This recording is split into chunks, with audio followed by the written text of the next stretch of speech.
দীর্ঘ ২৮ বছর পর অনুষ্ঠিত হওয়ার কথা ছিল শাহজালাল বিজ্ঞান ও প্রযুক্তি বিশ্ববিদ্যালয়ের কেন্দ্রীয় ছাত্র সংসদ নির্বাচন। মঙ্গলবার সকাল ৯টায় ভোট গ্রহণ শুরু হওয়ার কথা ছিল। এখন এই নির্বাচন ৪ সপ্তাহের জন্য স্থগিত করলেন হাইকোর্ট। দলীয় প্রভাব খাটিয়ে সাকসু নির্বাচন বন্ধ করা হলে কঠোর আন্দোলনের ঘোষণা দিয়েছে বাংলাদেশ ইসলামী ছাত্র শিবির। সোমবার দুপুরে রাজধানীর পুরনো পল্টনে নিজস্ব কার্যালয়ে আয়োজিত এক সংবাদ সম্মেলনে এ ঘোষণা দেন শিবিরের সভাপতি নুরুল ইসলাম সাদ্দাম।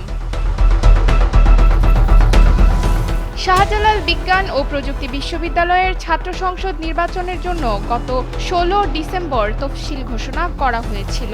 শুরুতে ভোট গ্রহণের জন্য ১৭ ডিসেম্বর দিন ঠিক করা হলেও পরে তা ২০ জানুয়ারি করা হয়। এর মধ্যে ত্রয়োদশ জাতীয় সংসদ নির্বাচন ও গণভোট প্রভাবমুক্ত রাখতে গত ১২ জানুয়ারি নির্বাচন কমিশন এক আদেশে পেশাজীবীসহ সব ধরনের সংগঠনের নির্বাচন আয়োজন না করার নির্দেশ দেয়।